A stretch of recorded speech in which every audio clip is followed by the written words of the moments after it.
देखिए, ये दोनों पार्टियां, वो टीडीपी हो, तेलुगु देशम अपना चंद्रबाबू नायडू की पार्टी हो, नीतीश कुमार जी की पार्टी हो, ये दोनों लीडरान के बारे में हमारा तस्वुर ये है, ये अक़लियतों की बहबूद व फलाह चाहते हैं। अक़लियतों के लिए काम भी किया है इन लोगों ने, और हम माइनॉरिटीज़ के सिलसिले में काम किया है उन्होंने, और मुसलमानों को उन पर एतमाद भी है। और इसी उम्मीद में हमने उनके दरवाजे पर जाकर अपनी डिमांड रखी है, और इस उम्मीद से रखी है कि वो हमारी इन बातों को समझेंगे। और अभी भी हमने एक राउंड मुलाकात का हो चुका है, दूसरे राउंड की मुलाकात की हम उम्मीद करते हैं। हमने ऑलरेडी अपना लेटर अपने ज़राए से भिजवा दिया है उन तक। अब हमको दोबारा अगर वो मुलाकात करने के लिए बुलाएंगे, हम तैयार हैं, हम ज़रूर मुलाकात करेंगे। और ज़्यादा डिटेल में, हम 1.5 घंटे मीटिंग की, हम 3 घंटे में मीटिंग करने को तैयार हैं, अलग अलग ग्रुप के साथ मीटिंग करने को तैयार हैं। और हम ये समझते हैं कि अगर वो लोग इस बात के लिए समझ गए और राज़ी हो गए, तो फिर ये हुकूमत इस बात को मानने पर मजबूर हो जाएगी कि हमारी डिमांड क्या है। लेकिन अगर उन्होंने हमको सपोर्ट नहीं किया, तो हमारे लिए फिर इस सिलसिले में सोचने का मतलब होगा हमें क्या मौक़िफ़ इख्तियार करना चाहिए।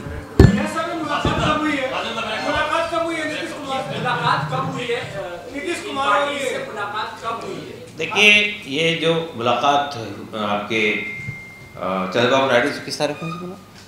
चंद्रबाबू नायडू से तो जनवरी में हुई थी।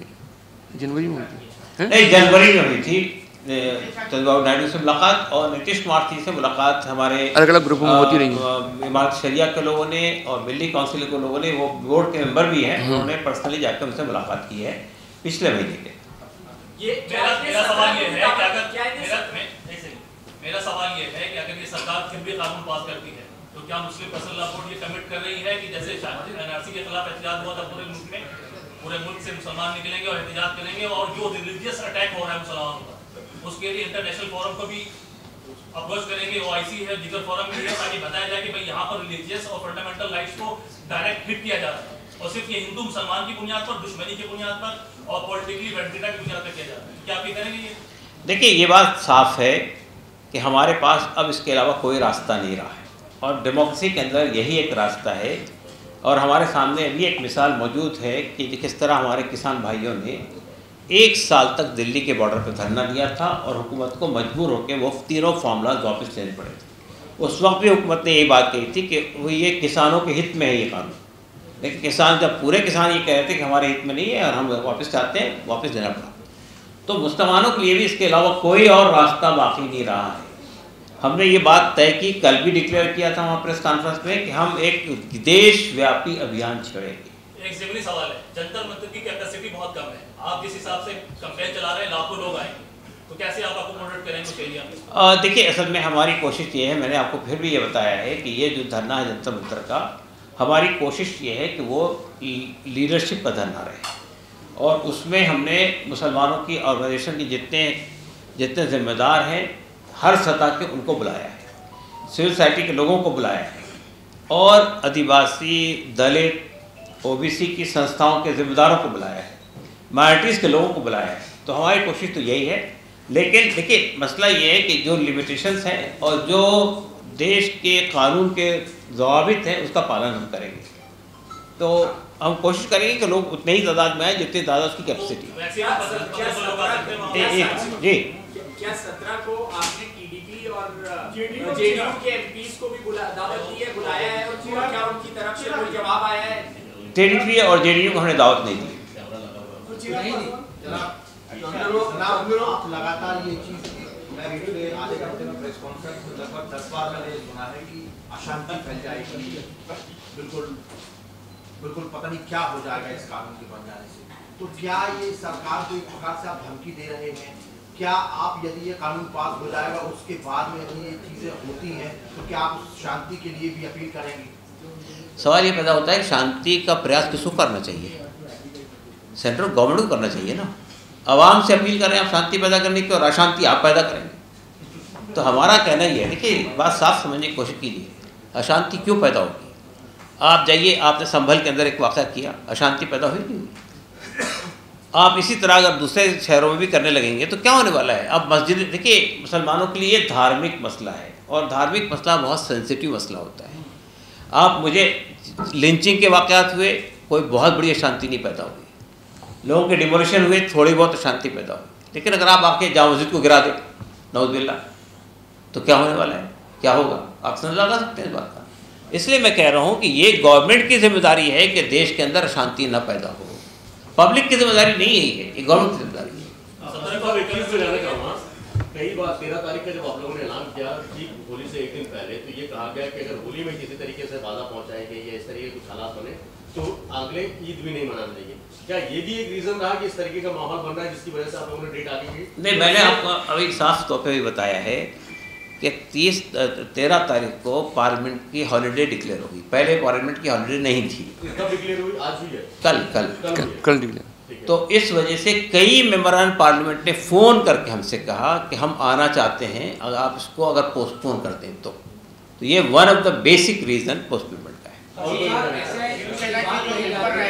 एक मिनट, हाँ, जेपीसी के जो मेंबर रहे अरविंद सावंत साहब ने कहा कि ये वक्त के बारे में गवर्नमेंट की इंटेंशन सही नहीं है, तो बात ये कही। दूसरी बात जो अहम बात कही है तो वो जो हिंदू मुस्लिम जो नैरेटिव है उसके जरिए सेट करना चाहती है, उसको मेंटेन करना चाहती है, तो इसको आप किस तरह से काउंटर करेंगे?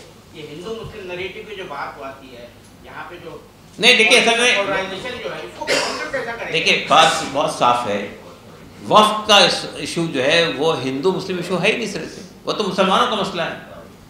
तो हमारी कोशिश ये है कि देखिए मैंने बताया आपको, अभी मेरा बेंगलोर में, उससे पहले बॉम्बे में, उससे पहले दिल्ली में भारतीय बहुजन अलायंस जो कि दलित, आदिवासी, ओबीसी की एपेक्स बॉडी है, उनके साथ 3 रिश्तों में हमारी बातें हुई। उसके बाद हमारी सिख पर्सनल लॉ बोर्ड के साथ गुफ्तगू हुई, हमारी अकाल तख्त के लोगों के साथ बात हुई है, हमारी जो है आर्च बिशप से गुफ्तगू हुई है, और सब ने ये आशंका जताई है कि अगर ये वक्त में अमेंडमेंट आया तो अगला नंबर हमारा लग सकता है, लगे या ना लगे हम आपके साथ हैं, तो वो लोग सब रहेंगे इसके अंदर। और मैंने बताया सिविल सोसाइटी के लोग रहेंगे, सिविल सोसाइटी में सब लोग शामिल हैं, हिंदू है, मुसलमान है, सिख है, ईसाई है, तो ये कहीं से भी हिंदू मुस्लिम इशू हमारे तरफ से बिल्कुल नहीं है। नहीं, वो उनका कहना ये है कि ये हिंदू मुस्लिम नैरेटिव क्रिएट करना चाहती है, मगर ये देखिए इससे आपके बात में नहीं कह रहा है। नहीं, मैं मानता हूँ आपकी बात में, लेकिन इसमें हिंदू मुस्लिम नैरेटिव के लिए कोई गुंजाइश ही नहीं है। ये वक्फ का मसला है, मुसलमानों से जुड़ा हुआ है। पार्लियामेंट में हल्ला गुल्ला हो गए थे इस इशू को लेकर, तो मतलब गवर्नमेंट नहीं चाहता है कि जो इसको मतलब किसी तरह से मतलब सुलझा ले, वो चाहते हैं, चैलेंज कर रहा है आप लोगों को, जो चाहते हैं मतलब इसको लेकर मतलब इशू को गरम पार्लियामेंट अभी इस महीना पूरा तक चलेगा। ये तो गवर्नमेंट से पूछिए, आप मुझसे क्यों पूछ रहे हैं? गवर्नमेंट क्या चाहती है? मतलब इशू को दबाना, मैं कह रहा हूँ इशू को पूरा मतलब आप लोगों को परमिशन मिल गई है 17 तारीख की? 17 तारीख की बात हो गई है। आज जीसीपी से मैं भी आने में देर जो हो रही थी मेरी, उसी वजह से हो रही थी। आपको ये ना हो कि 17 तारीख की परमिशन आपके पास नहीं है इसलिए आप प्रोटेस्ट नहीं करते? नहीं, अभी तक तो ऐसी बात नहीं है।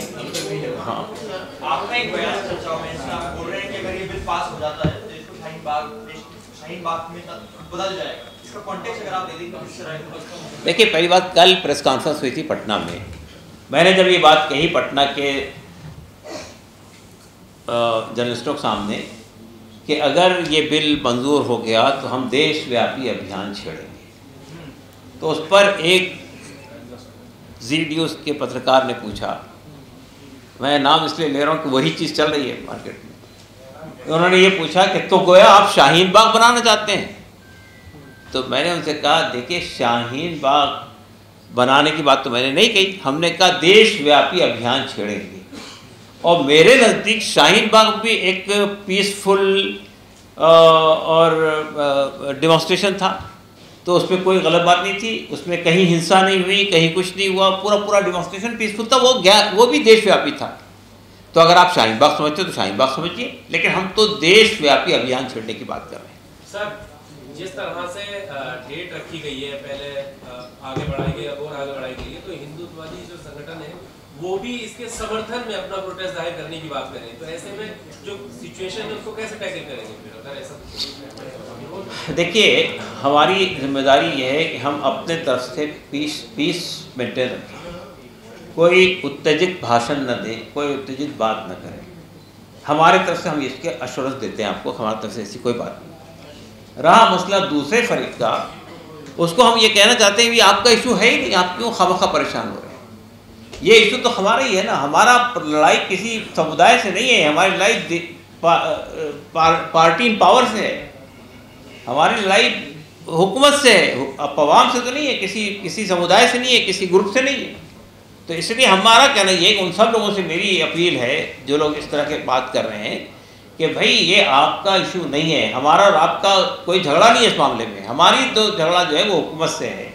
और कल को आपके साथ भी अगर होगा, यानी हिंदुस्तान के मठों के साथ में, हिंदुस्तान के टेम्पल के साथ में, गुरुद्वारों के साथ में होगा, तो हम आपके साथ खड़े होंगे, हम भी आएंगे मैदान में। मैंने बात की है, एक तो हमारे जो नायडू साहब हैं टीडीपी के, उनसे हमारा एक डेलीगेशन जिसको लीडरशिप हमारे मौलाना कर रहे थे फजल रहीम मुजद्दिदी साहब, उसने जाके मुलाकात की, 1.5 घंटा या 2 घंटे बात हुई, सब तफसील से उनके सामने बात रखी, उन्होंने सुना और कहा ठीक है हम इस पर गौर करेंगे। इसके बाद हमारे इसके आपके पर्सनल बोर्ड के जो मेंबर हैं अलग अलग संस्थाओं से जुड़े हुए हैं, उन्होंने भी जेडीयू के प्रेसिडेंट से मुलाकात की नीतीश कुमार जी से, और उनके सामने बात रखी, उन्होंने बात सुनी और कहा कि हम इस पर गौर करके अपनी राय बनाएंगे।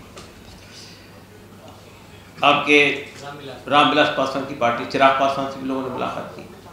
तो मैं ये कहता हूँ कि हमारी कोशिश तो ये हुई है कि हमने तमाम अपोजिशन पार्टियों से मुलाकातें की और उसके साथ साथ बीजेपी के अलाइज से भी मुलाकात और अपना पक्ष उनके सामने रख दिया। एक तो रास्ता ये था, दूसरा रास्ता था कि हमने तहरीरी तौर पर दिया, उनको रिटर्न में दिया, और तीसरा हमने जो है प्रेस के जरिए से कम्युनिकेट किया।